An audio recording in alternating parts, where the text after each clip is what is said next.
is going to be good. Hey, 99 Club too, Brandon.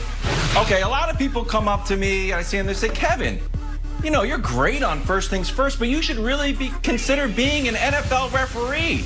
You know, you have your such knowledge of the game and situational awareness. You look great in stripes. I say, no. But if I was an NFL referee, I'm calling this a catch for two reasons. One, it kind of looked like a catch. Two, he's a quarterback. I've got kind of a sliding scale. If that was DeAndre Hopkins, I'd be like, no catch. But if it's a quarterback, I was like, you know what?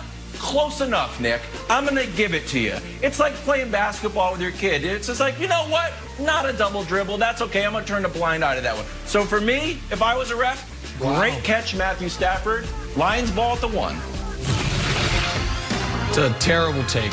Here's a better one. Deshaun Watson. Really good. Deshaun Watson, particularly good once the anchor around his neck was removed. That was Bill O'Brien. Show me the Deshaun Watson numbers pre and post Bill O'Brien, if you would. 4 games with Bill O'Brien. They're 0-4. His passer rating, it's okay, not great. Touchdown, interception, okay, not great. Since Bill O'Brien left, well, really since the fourth quarter of his first game. Took him a few quarters to dust him off. 17 touchdowns, no picks, a 125 passer rating. Jenna, updated Nick Wright quarterback rankings.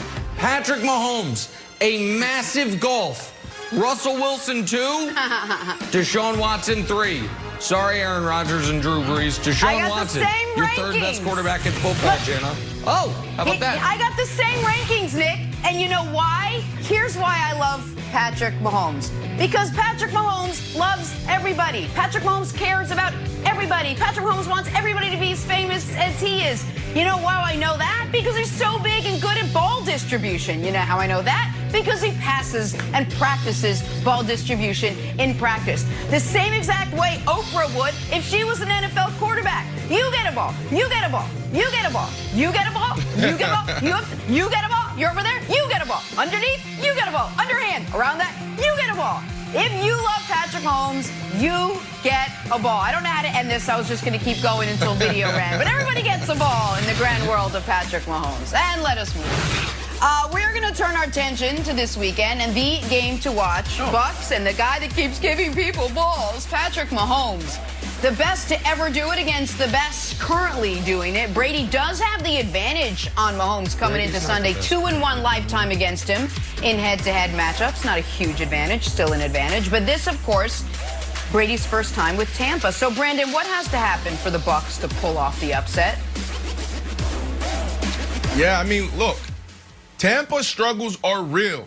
But should we be alarmed and start jumping ship? Not right now. Just hold tight. This should be a game they get back on track. And to do that, they have to do 3 things. Number 1, you have to run the ball. This is a Kansas City Chiefs team that's giving up almost 5 yards a carry.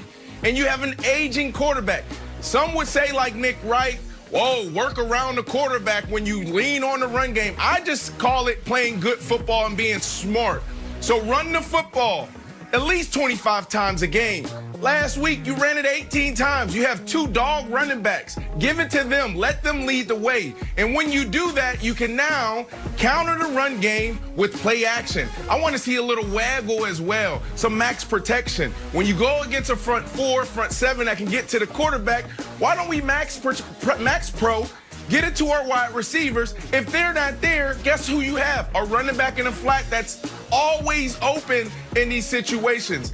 Counter the run game by play action. That's what he did well in New England. The last thing, let's use AB inside.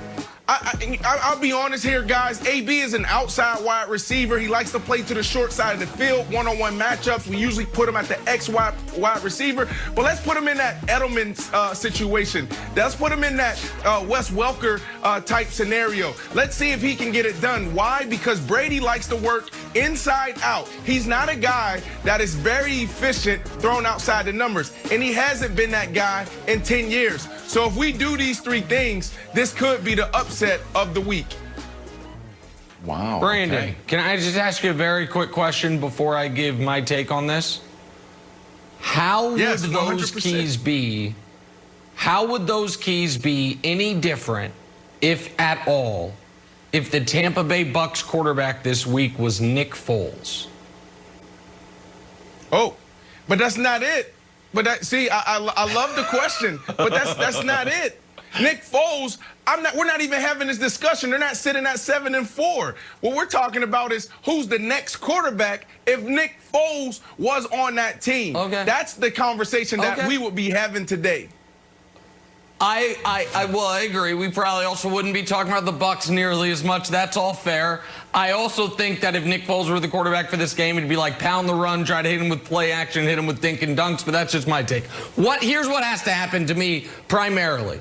Ali Marpet, who's missed a few games with a concussion, he has practiced this week. It's not yet been announced 100% if he's going to play. He needs to play, and they must neutralize Chris Jones. Frank Clark got the big contract in free agency a year ago. They brought in Tyrann Mathieu. They spent some draft picks on defensive players. Chris Jones is the best player on this defense. I believe Chris Jones to be the third best player on the entire team. He was non-existent in the Raider game. And the Raiders might have the best guard-center guard combo in football, but the Bucs, when healthy, are a close second. They have to neutralize Chris Jones, and they have to take a page out of the Raiders' playbook in this regard. I know the Chiefs scored 35 on the Raiders, but the Raiders limited the number of possessions the Chiefs had. That was a fast game because the Raiders' drives were taking 5-6 minutes and because the Raiders' defense made the Chiefs play in front of them. They made the Chiefs take small 4 to 8 yard bites at a time. They didn't have quick scoring drives over the top. So you want this game to move at a rapid pace if you're the Bucs. You want to keep the Chiefs playing in front of you, and when you have the ball, to Brandon's point, whether it's running the clock or short passes, you want extended drives. But the Wilds, you know the Chiefs are going to score 28 points, at least. So the question is, can the Bucs manufacture 30 points in this football game? I don't think they can, which is why I don't think they can win. Yeah. So Brandon, I'm gonna piggyback off that. I'm gonna give you some stats, and you tell me what Bruce Arians should do. Tom Brady, 20+ air yards last 3 games. He's 0 for 15 with 3 interceptions, and this is the note from Dusty, which I thought was unnecessary. A 0.0 passer rating. Dusty, I know, he's 0 for 15. You're just piling on at this point. So, does that mean don't take any shots?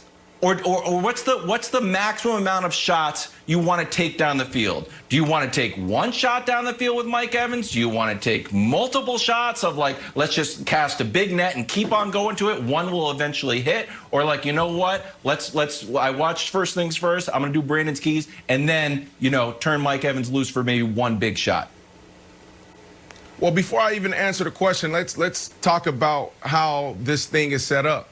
This is 90% Bruce Arians' offense, which is super aggressive, and to Wild's your point, is taking shots. This is 10% of New England's offense and Tom Brady.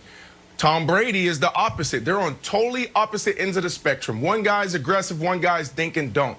So when you look at it, the players play.